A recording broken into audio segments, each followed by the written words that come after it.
Bonjour Elisabeth, Bonjour on se retrouve aujourd'hui pour la 4e édition du Tour féminin des Pyrénées qui aura lieu en juin. Est-ce que vous pouvez nous dire un peu comment sont passés ces derniers mois depuis la 3e édition?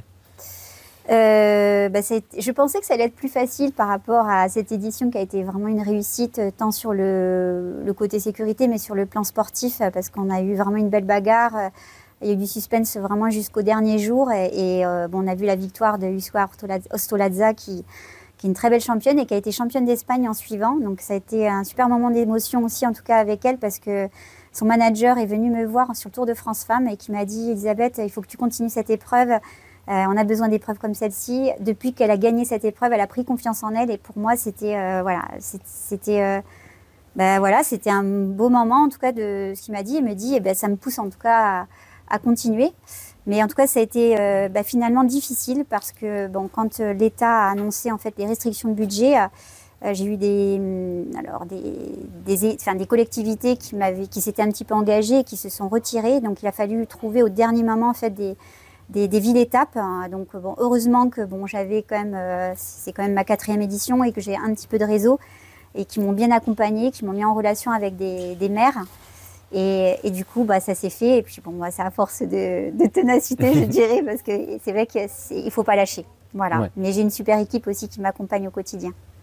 Au niveau du format, on reste sur 3 jours. Oui. Par contre, là où ça passe un cap, c'est au niveau des équipes, oui. Où on a maintenant 4 équipes pour le Tour oui. et 7 Pro Teams. 6 Pro Teams. Pardon. Ouais. Qu'est-ce qui explique justement ce changement ? Peut-être le renom. En tout cas, l'année dernière, ça a été une vraie réussite. Je commence à être connue aussi sur le circuit. Je me rends aussi sur le Tour de France Femmes parce que je suis ambassadrice sur le Tour de France Femmes. Paris-Roubaix aussi, je les ai vus. Donc, en tout cas, on échange. Et puis, c'est vrai que ça a été vraiment un succès sportif l'année dernière. Ils ont vu que la sécurité a été au top. Donc, du coup, en tout cas, ça donne envie de revenir. Et puis, il y a des petites équipes qui n'ont pas forcément d'épreuves de cette taille-là et de ce niveau-là pour s'endurcir, en tout cas pour l'avenir.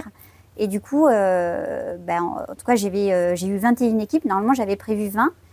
J'ai accepté 21 équipes parce que c'est vrai que je me suis retrouvée avec pratiquement toutes les équipes Pro Team au départ. Sur les 7, j'en ai 6. Donc, j'ai dû accepter de dernière minute, en tout cas, une nouvelle équipe Pro Team. Après, c'est vrai que j'avais énormément de candidatures. J'ai dû en refuser, on va dire, au moins 7-8. Donc, c'est quand même pas rien. Donc, il y a des équipes qui veulent courir. Mon ambition, c'est quand même de franchir un cap l'année prochaine en devenant Pro Série. Voilà, donc, du coup, il faut que je trouve une date idéale où je n'ai pas le Tour de Suisse en face. Parce que, c'est vrai que c'est une épreuve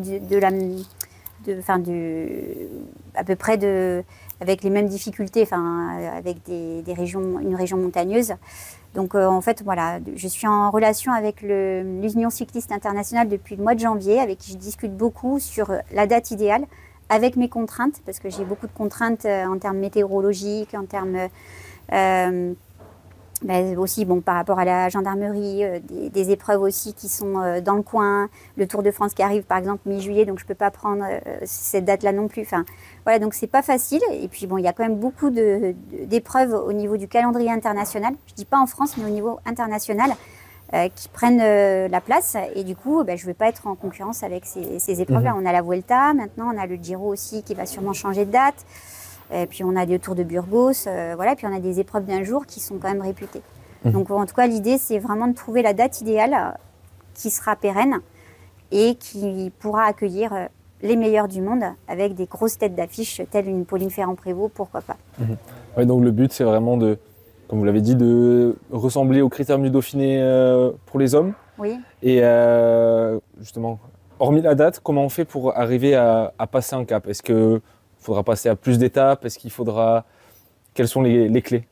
Les clés, c'est qu'il n'y ait pas de concurrence, donc d'épreuves World Tour en face. Donc ça, c'est primordial. Donc c'est vrai que si je deviens Pro Série, il ne faudra pas que j'ai une World Tour en face, ça c'est obligé. Donc j'ai une proposition assez intéressante.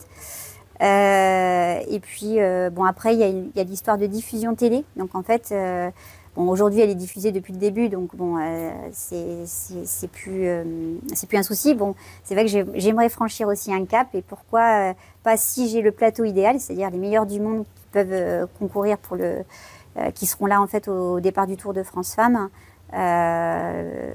Pourquoi pas être diffusé sur les chaînes nationales de France 3 par exemple. Voilà.